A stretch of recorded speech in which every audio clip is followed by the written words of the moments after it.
why people often refer to dogs as man's best friend? Hello everyone, I'm Kathleen Pelley. Welcome to Journey with Story. So I think most of you know the answer to my question about dogs being called man's best friend. It's because more than most any other animal, a dog can show his love and loyalty for his master in the most surprising ways.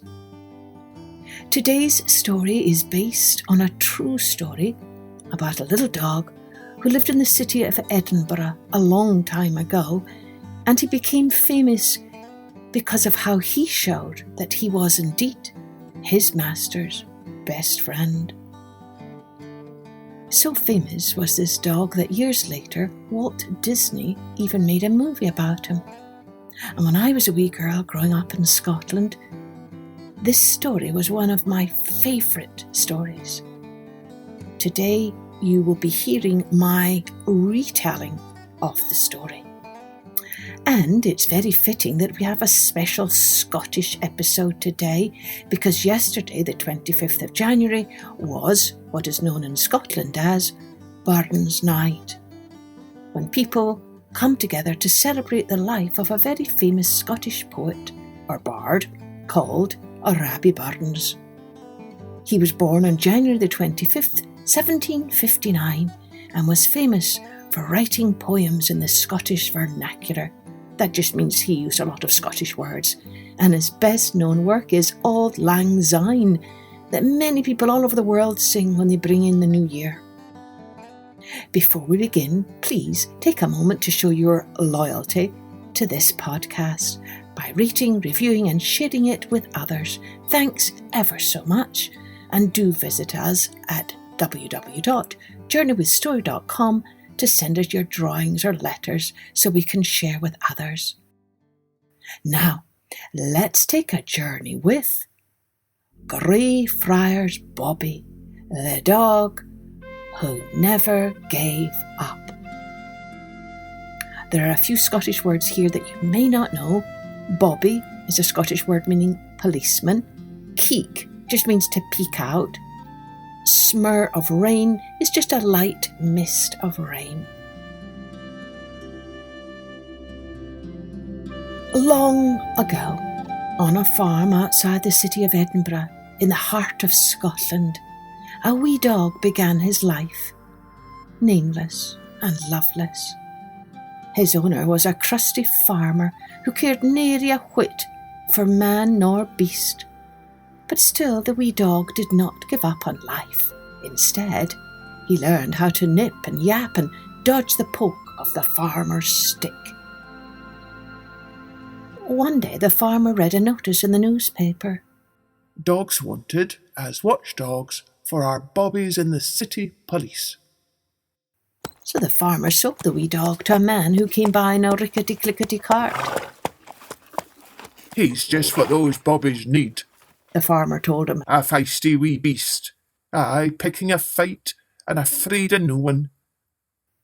Into the city the cart rattled away, while the farmer returned to work, jangling a pocket full of new coins. "Here he is, my new watchdog," shouted Jock Grey as he bustled into his house and halls close. "Now all he needs is a name," said Jock, as the wee dog keeked out from beneath the constable's cape. "Call him Bobby," said his son. "After all now, that's his job," added Mrs. Grey, "a Bobby like you." So began a new life for the wee dog with the stumpy tail and stout heart. Every day the two Bobbies scoured the streets for robbers, rogues and ruffians. One blast from Jock's whistle, and off Bobby bolted after pickpocket or thief. No matter how long the chase, Bobby never gave up.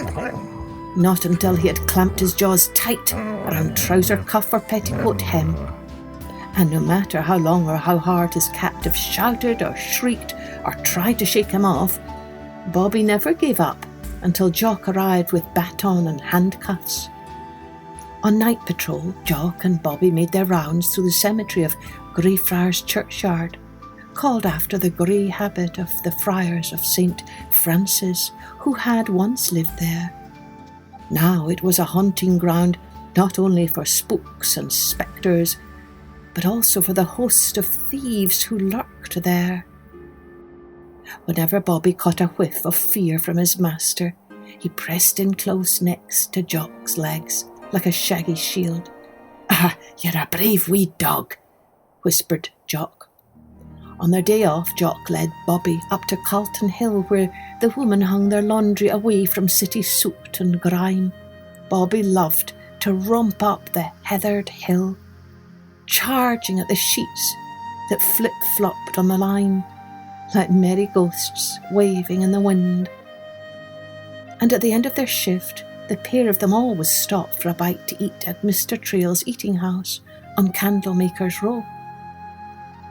And so in this way 2 winters and 2 summers passed, in the hush of the churchyard or the hustle-bustle of the grass market, by the light of lantern or the glimmer of twilight, through smur of rain or blur of fog. Bobby followed in the footsteps of his master, loving him with every beat of his heart and wag of his tail. Then, one day, Jock fell sick. Bobby lay at the foot of the bed and watched. Dr. Littlejohn came with the chink of medicine bottles and the reek of potions. But one morning Bobby awoke to an empty world. In the night, his master had died. But Bobby did not give up on life. Instead, he did what he had always done. Bobby followed his master. As the funeral procession wound its way into Greyfriars churchyard, Bobby trotted behind. After the service, he curled up on top of the grave. At night, he lay there, the crumbled earth beneath his belly and the distant scent of his master seeping over him. The next morning, he heard the rattle of keys in the gates. "No dogs allowed here," roared James Brown, the gardener. "Get away." But Bobby did not budge. Instead, he gave a bossy bark and bared his teeth. The gardener charged at him. Round and round the cemetery they whirled. Finally, red-faced and panting, the gardener gave up, and Bobby returned to his post. That night, a horde of cats came caterwauling. At once, Bobby sprang into their midst and sent them scattering. From his cottage window, James Brown watched. "Maybe one feisty wee dog is not so bad after all," he muttered. "Not if he can rid us of those pesky cats." The next day he brought Bobby a bone and tossed him an old sackcloth. "There you are," he said. "Ye can bide here a while." So Bobby made a new friend as he began his new life in Greyfriars churchyard. Night after night, beneath the moon and the stars and the heavens, Bobby lay on his master's grave. By day, he chased rabbits or scolded the schoolboys who tried to clamber over the cemetery wall. As word of Bobby spread, people came to catch a glimpse of him sitting on his master's grave. Some tried to lure him away from his post with the promise of a warm bed and a hot meal. But neither cold nor hunger were enough to make Bobby give up his vigil.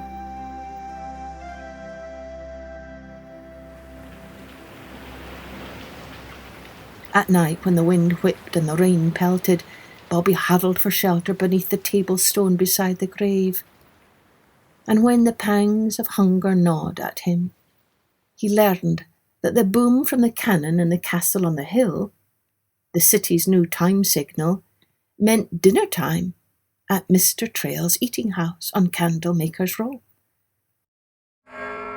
Every day now, at the stroke of 1, clusters of people jostled outside the churchyard to catch a glimpse of Bobby as he bounded off the grave with the boom of the gun and charged up to the eating house. There, Mr. Trail always had a dish of stew or a piece of pie waiting for him. Years passed. Bobby made more friends. William Dow, a joiner, James Anderson, an upholsterer, and many of the customers at the eating house. Bakers and bankers, Soldiers and serving girls all delighted at the sight of Bobby sitting on his master's grave. But there was one person who was neither a well-wisher nor an admirer. Sadie Smithers, a gossip and a busybody, had long complained about Bobby. "It is a disgrace to allow a dog in a churchyard," she said. "This is holy ground and no place for an animal." But no one paid her any heed until one day a new law passed requiring all dogs, under penalty of death, to have a licence and a collar. Sadie Smithers pounced at the chance to tattle on Bobby. "That dog in Greyfriars churchyard has no collar or licence," she told the police. "You need to do something about him." Word spread fast. Outside Greyfriars churchyard, the caddies, those lads who hauled water to all the houses nearby, gathered to swap their snippet of news. "The police asked Mr. Trail to buy Bobby a licence. He said he didn't have 7 shillings to spend on a dog that doesn't even belong to him. Now it's up to the Lord Provost, but it looks as though Bobby might die." That night, a lone figure stood outside the gates of the cemetery and looked in at Bobby as he lay asleep on the grave. It was the Lord Provost himself. "Is that not a holy sight?" he whispered. "Surely St. Francis and all his friars must be smiling down on this wee dog whose love for his master reaches up to heaven itself." The next day he issued a proclamation. "I hereby declare that Greyfriars Bobby belongs to all the people of Edinburgh, and as Lord Provost of the city, I will buy Bobby's collar and licence. Let his love and devotion be a lesson to us all." From that day forward, Greyfriars Bobby became known and loved throughout all of Scotland and beyond. Artists came to sketch his shaggy face. News reporters came to write his story. Even Queen Victoria herself came to catch a glimpse of this wee dog with his stumpy tail and stout heart. Over the years, Bobby never wanted for food or for friends. On cold winter nights, he took shelter with James Brown or Mr. Trail. On long summer days, he liked to take a dander up to the castle on the hill, where he swaggered along behind the soldiers as they marched to the skirl of the bagpipes and the beat of the drum. But he never stayed away from the churchyard for long, and he never gave up on his master, ever. Always he returned to the grave, to watch and to wait, with a love that gentled the world.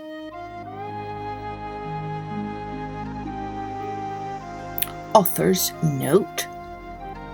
On January the 14th, 1872, Bobby, the Skye Terrier, died at Mr. Trail's home in Keir Street. At the time of his death, Bobby was 16 years old and had kept vigil by his master's grave for 14 years.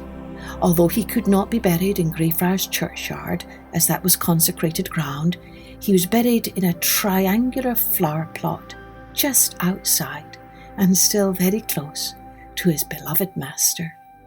Bobby's dinner dish and the collar that the Lord Provost Sir William Chambers gave to Bobby in 1867 are on display in Huntly House Museum in Edinburgh.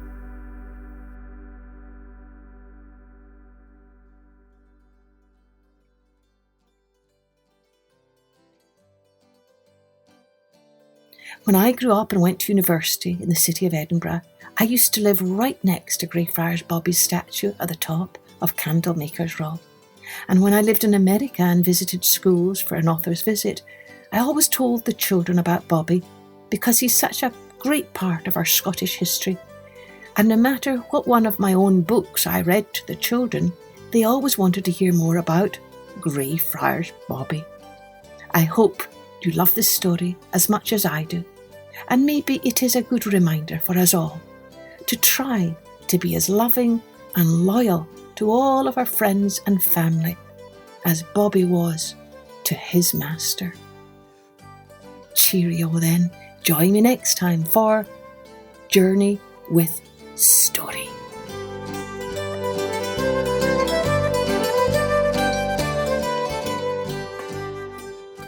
Music and post-production was by Colette Jonas.